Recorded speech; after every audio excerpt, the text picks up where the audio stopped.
Hello everyone and welcome to my corner of the world. Well, Halloween is upon us, so I have a nice Halloween card to share with you today, and it's a fancy fold called the Storybook fold, and I'm going to show you how to create, do the cutting and the scoring to create this card. Well, Halloween is almost over, but the fold and the materials, the tools, etc. can be used, and I've created a birthday version here using exactly the same technique and fold, and I've utilized the Monster Bash Designer Series paper, and this paper has like a Halloween theme on one side and a more general theme on the other, and that's what I've used for the birthday version. And then this one here is, if you flip it over, it's got the cobwebs. So we're going to start by doing the inside piece, the fold, the scoring for the actual storybook one.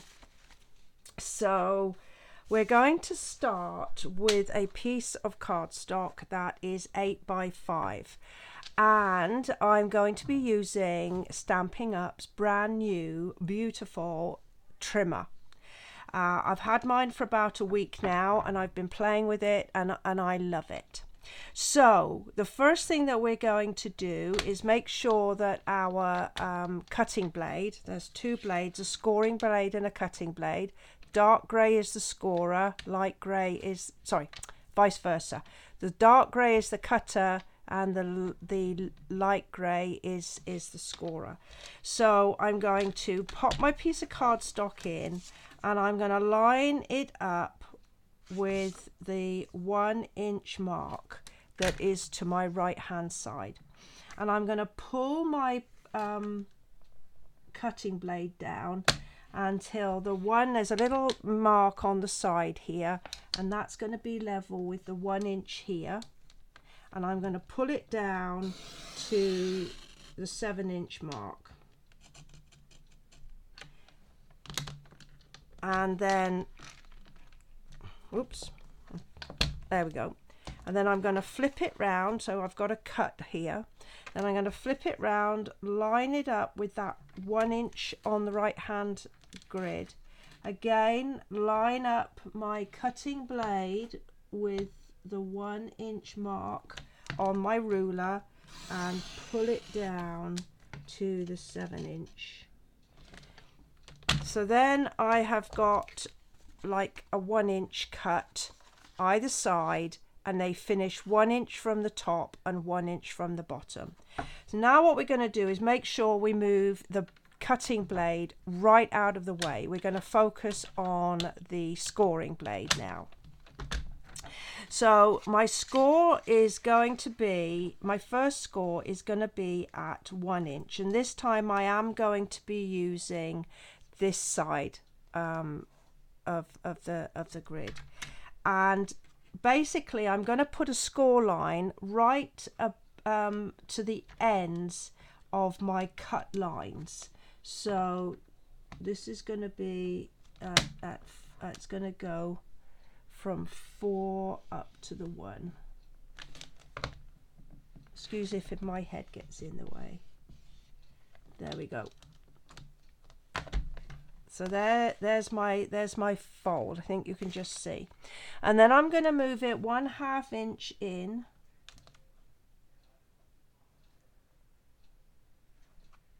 There we go. And I'm going to do the same thing. I'm going to score from the 1 inch to the 4 inch. There we go. I'm just going to go a couple of times, and that gives me a good fold. So there I've got my 2 folds. You can see real clearly there.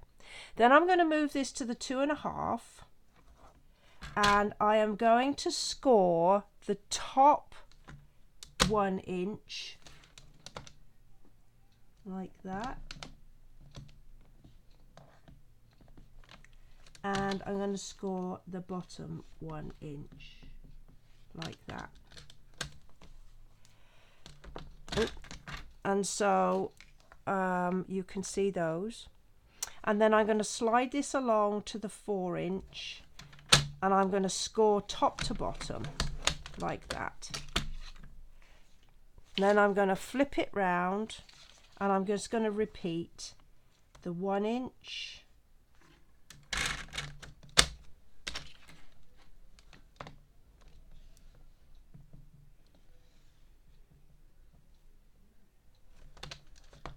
and I will put all this information on my blog, and if you look below the video there's a link to it. There'll also be a link to all the supplies I've used. And again, the second one is going to be between the 2 cuts, and then the next one, which is going to be at 2.5, is just going to be the top and the bottom there. Phew, that's that bit done. Okay, so you can see, hopefully, there's an inch, 1.5 inch from both sides, 2.5 inches, and then the center fold here. So now what we're going to do is we're just going to put our folds in. So you're going to fold this out, this bit up, and these 2 bits are going to go down. All right, and then I'm going to go back and do the same here and fold this bit in as well. These bits are going to come outward like that, and then these pieces are going to come inward. So then what you end, and then this piece in the middle goes like that. Okay, so can you see what we've got here? So if you then pull these pieces up and out like that, you've got those folding back on themselves, and then this bit is sticking up. Okay, so just to repeat what I just did, so this first piece is like a mountain fold, and then the inner is a valley and the outer is a mountain, and then you've got your 2 little valleys here, and then this bit here comes up in the middle like this, and then you've got, it's like that. And when you fold it down like this, you've got this piece like this. And now I'm going to really put my folds in really firmly with my bone folder, just to give me, well, it just makes it easier to put everything together when you've got really good folds like that. There we go, and that's our storybook mechanism really. So I've got a little bit of stamping that I want to do. So I'm using the lovely Wonderfully Wicked stamp set, and I've used this several times and shared some cards on my blog, and it does have a coordinating die set called Wicked Dies, and we'll be using those in a minute. That's the cut out the wicked, and then this really cute sweet little spider. I have to admit, I don't think I ever thought I would talk about a spider being cute and sweet, but there you go. Now I've lost a piece of paper that I was going to use to do my stamping on. Gone. Oh well, I'll just take this bit down from here. So I'm going to use my Memento black ink. There we go. And I'm just going to stamp the spider web or catty corner like that, and then the spider is going to come in on the opposite 2 corners like this. There. All Alrighty. So now I'm going to attach it to my card. Now this is just a regular card base, 8.5 by 5.5, scored in the middle. And I'm going to be using liquid adhesive. I found the easiest way to stick this together without getting all my bits in the wrong place was to fold it up and use liquid adhesive. And so I'm basically just going to put my liquid adhesive kind of a little U shape like that, and I've managed to get some on there. We need to get rid of that, otherwise we're going to have a problem later on. And then I'm going to take it and place it, and if I get my head in the shot, I apologize sincerely.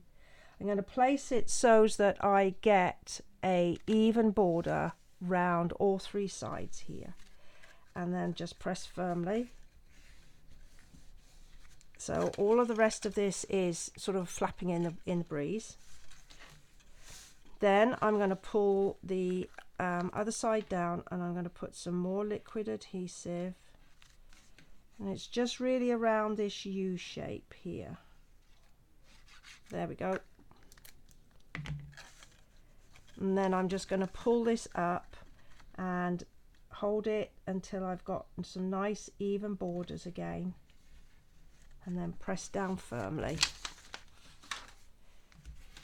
And there we've got our card. And at this point, it doesn't matter which is the top, which is the back, because you've got nothing that really sort of puts any sort of orientation. So we're going to decorate it up.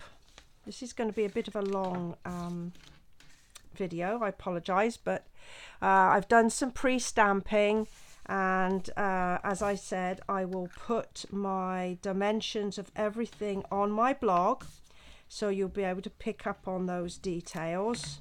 I'm not missing anything out. I seem to recall that the piece of gorgeous grape cardstock here is 2.25 by 3.25, and the piece of white is about a 1/4 inch shorter on those sides.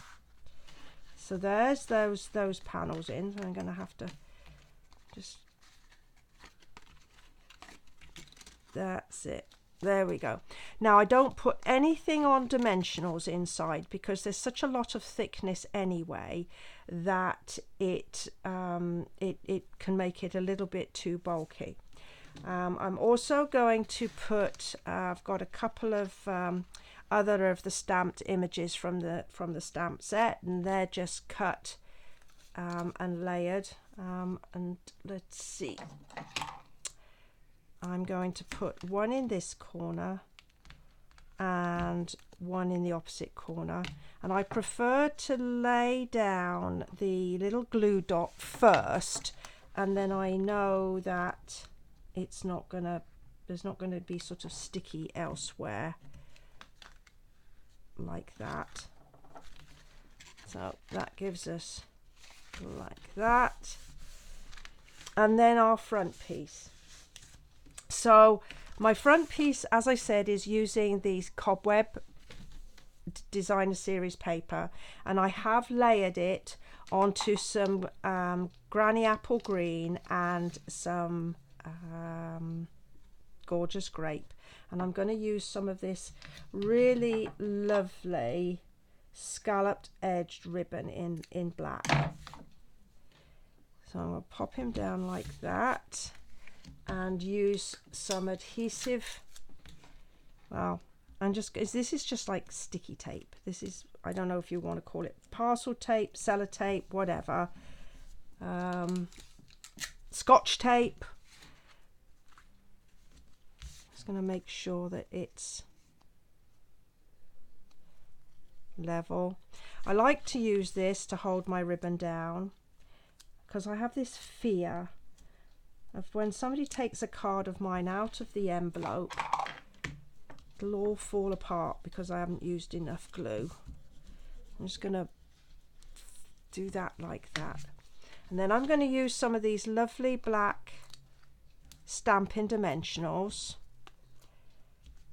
to attach this. So this is the only place I'm going to use dimensionals, is on my front piece.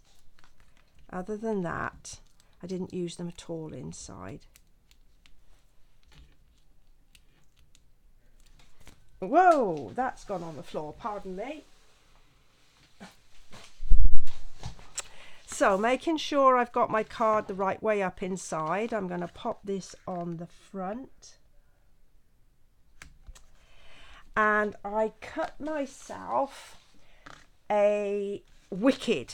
This is using the champagne foil, and I am just going to put a little adhesive on one of my blocks, and I'm going to get a cocktail stick or a toothpick for